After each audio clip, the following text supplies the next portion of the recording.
मारूराम versus union of India 1981 का है ये, 1981 का है। अब ये आया कैसे, तो ये इसीलिए आया जो अभी मैं बोलूंगा ना।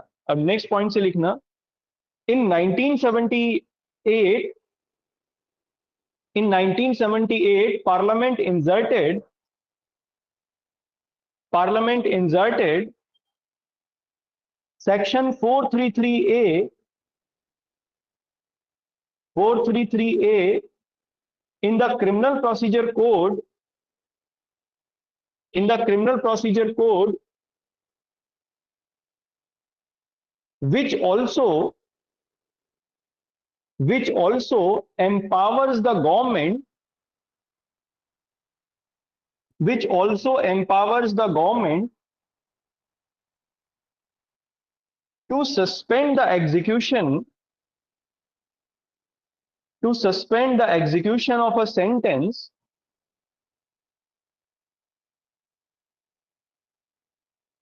suspend the execution of sentence, or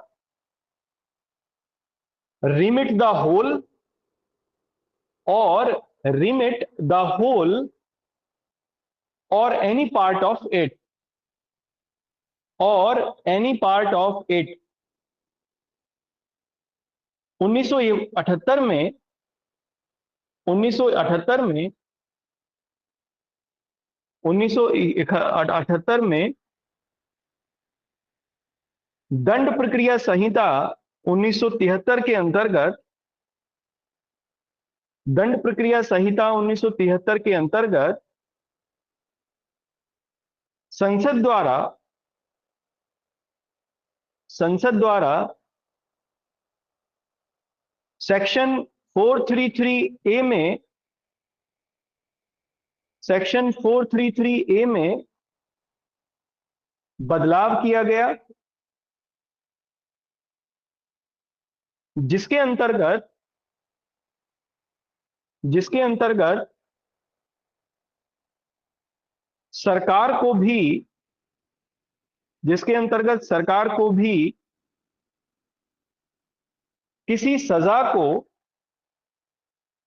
किसी सजा को किसी सजा को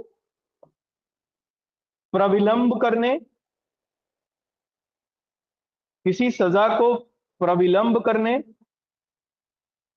लघुकरण करने, लघुकरण करने,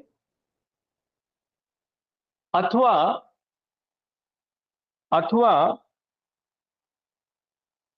उसके किसी भाग को लघुकरण करने की शक्ति प्रदान की गई, उसके किसी भाग को, उसके किसी भाग के लघुकरण करने की शक्ति प्रदान की गई।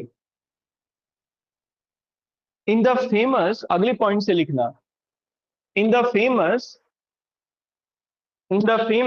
Judgement of, in the famous judgment of Maruram versus Union of India, Maruram versus Union of India, Justice Krishna Iyer explained, Justice Krishna Iyer explained या स्टेटेड हिंदी में लिख लीजिए, मरुराम बनाम भारत संघ के मामले में, मरुराम बनाम भारत संघ के मामले में सर्वोच्च न्यायालय ने, सर्वोच्च न्यायालय ने निम्न व्याख्या दी, सर्वोच्च न्यायालय ने निम्न व्याख्या दी। Krishna Iyer explained that,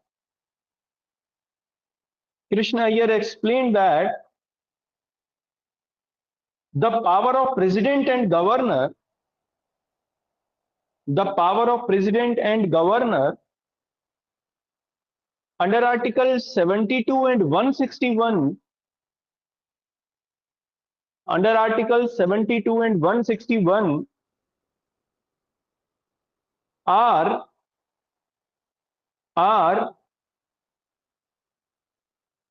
different in are different in their source,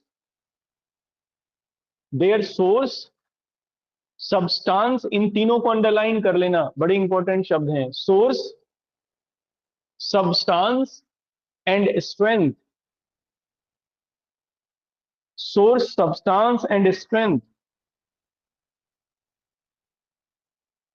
उक्त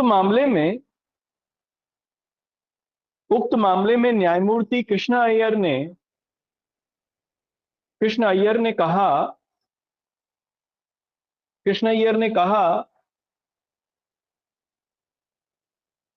अनुच्छेद 72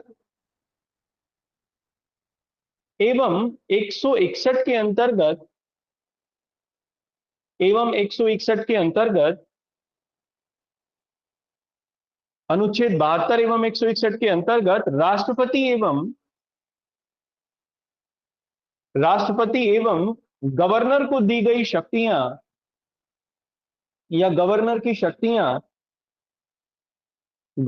शक्तियां सेक्शन 433A एवं सेक्शन 432 ऑफ सीआरपीसी, ब्रैकेट में सीआरपीसी लिख लेना, section 432 of CrPC are very different from the section 433A and 432 of CRPC। ठीक है, हिंदी में लिख लीजिए, ये तो शायद मैंने हिंदी में तो बोल ही दिया है, क्लियर है ना? ये इसमें ये कहा, इसमें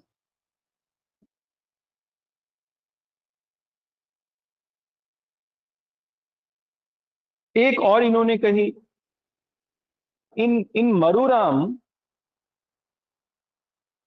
in the matter of Maruram, very firstly,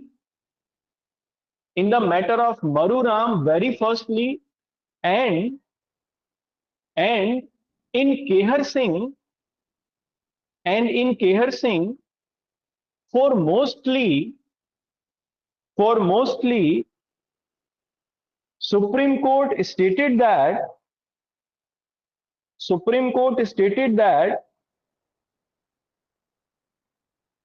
pardoning power of president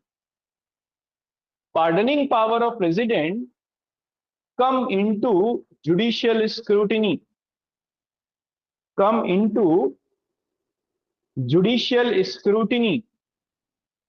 ठीक है? अंग्रेजी में लिखिए, मरूराम के मामले में सर्वप्रथम तथा केहर सिंह वाले मामले में विस्तृत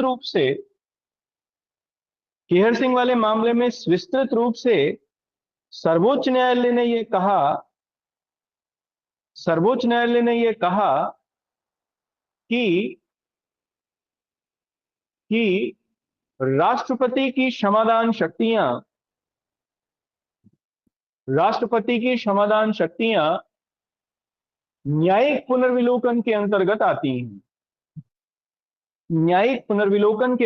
आती हैं। कब आती हैं? ये कौन से मामले में कहा, उसमें कब आएंगी वो, ये किसमें बताया? तो ये केस है Ipuru Sudhakar versus government of Andhra Pradesh, और ये है 2006 का। पाश्चात्य ने इसे डिफाइन किया। सबसे पहले कौन कौन सा ग्राउंड है? That the order has been passed without the application of mind, कि जब ऑर्डर पास तब कर दिया गया हो जिसमें बुद्धि का इस्तेमाल ना किया गया हो, एक। द ऑर्डर इज मेलाफाइड, दो। तीसरा, the order has been passed on extraneous और होली इररिलेवेंट कंसीडरेशन, है ना? जिनका कोई मतलब नहीं था, ऐसी चीजों को कंसीडर करके ऑर्डर पास किया गया हो। इररिलेवेंट मटेरियल अगर कंसीडरेशन में लेके आया हो तब। और दूसरा, मतलब सबसे अंतिम, ये 5 ग्राउंड है, 5 ग्राउंड है, और पांचवा है that the order suffers from arbitrariness. या ऑर्डर में आर्बिट्रेरीनेस दिखाई गई हो, पक्षपात किया गया हो किसी भी तरीके का, इन 5 ग्राउंड पर जुडिशियल रिव्यू होगा ही।